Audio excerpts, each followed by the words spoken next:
Alright guys, this is a video on LeBron James' injury. He injured his ankle playing against the Hawks under a diving Solomon Hill. He suffered an eversion injury to his ankle, which is very likely a high ankle sprain. Hasn't been reported exactly what his injury is, but if you go back and watch the video on YouTube or on Yahoo, you'll certainly see that his ankle went the wrong way. As always, tune into the foot and ankle surgeon and make sure you hit that subscribe button to hear more of our videos. Now, what he's likely to have had from the video vision is something called a Syndesmotic injury, which is a common, well, relatively common ankle injury. It makes up about 25% of ankle sprains. You'll see his ankle there. It's a pretty grainy picture, but his ankle is actually heading out towards the right. That's his right leg.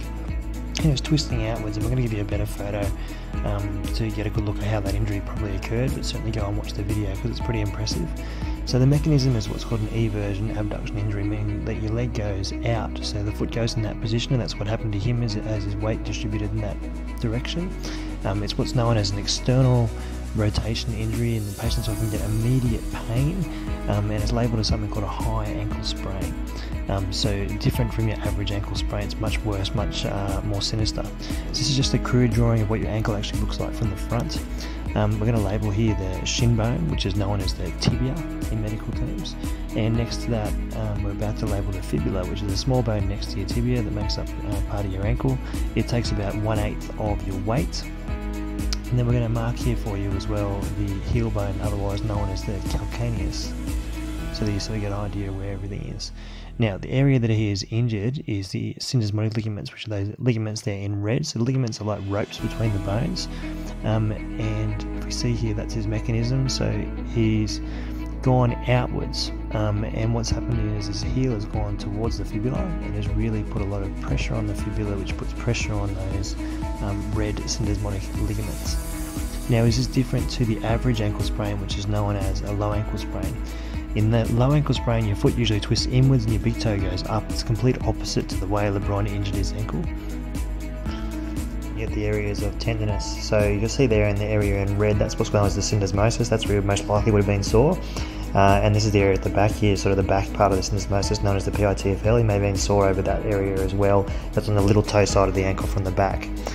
Now, he would have had an x-ray to rule out any fracture, preferably something where he's putting weight in it, because that's more likely to show things to the doctors. And he would have had something called an MRI, and they would have been looking to see if the ligaments around the syndesmosis were intact or not, because that will determine whether he needs surgery or whether he just needs a long time in a boot.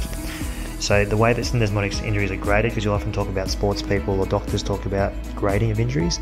Grading shows you basically how bad it is in this injury, and as we're saying, we're talking about these ligaments in red there that sort of hold the fibula to the tibia, and we're going to look particularly as if you're looking at the ankle from the bottom in that area. And so what the syndesmosis looks like in this, when you're looking at it from the bottom, is actually 3 ligaments. It looks different to what it looks at the front.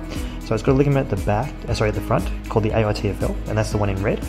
You've also got one in the middle called the interosseous ligament, or the IOL, that's in blue, and then you've got another ligament at the back called the PITFL. And depending on how many of these ligaments you've gone through, will determine how bad the injury is and whether he needs surgery or not. So if you just go through the area at the front, known as the AITFL, that's what's known as a grade 1 injury, and that's actually not too bad. He won't need surgery if that's the case, but he might be out for sort of 6 to 8 weeks, potentially. Professional soccer players that have had this injury are a minimum of 5 weeks. They're the professional soccer players. So basketball is probably a little bit longer, because there's less evidence than that in terms of this type of injury. In regards to grade 2 means you've gone through the one in the red and the one in the blue, so the ligament at the front and the ligament in the middle, and those ones we often don't know if they're unstable or not, and so generally you need surgery, and that usually means something called an ankle arthroscopy, where we put a camera in your ankle and take a look, and then we stress out that area, and that'll determine whether he needs something more done or not. A grade 3 injury means you go through all 3 ligaments, and they will definitely need surgery. You need a camera put into your ankle, and often you need something to hold the fibula to the tibia while those ligaments scar up, so that you don't end up with long-term problems with your ankle. And so if he's had this type of injury, then he potentially is out for maybe up to 8 to 10 weeks, depending on how much rehab he has. So hopefully he hasn't got that one, because that's a lot more serious.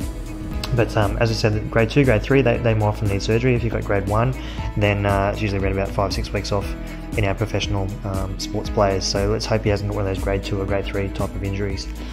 Now, This is what the cut sites look like for an ankle arthroscopy. There are 2 little red spots there, and the way we test it to find if it's unstable or not is we put a probe into the syndesmosis. It's about 3 to 4.5 to 4 mils, and if a syndesmosis opens up, then usually you get something like this, which is called some tight ropes, which are strong stitches across the ankle, although surgeons will all do something a little bit differently, and that means that he can rehab a lot faster and is much less likely to have ongoing problems. Now, in terms of return to play, in terms of Australia, rugby league players tend to return about 6 to 8 weeks after having that type of procedure, but professional soccer players in some studies have been shown to take up to 103 days to get back. That's quite a significant amount of time, and it'll definitely take him longer if he's had a cartilage injury with it. He definitely is over the age of 25, or if he's had that worse injury, that grade 3 injury, he'll definitely take longer than the 6 to 8 weeks if that's the case. So thank you for listening to the video. Please tune in to 100footandankle.com.au. Please subscribe to our videos and like,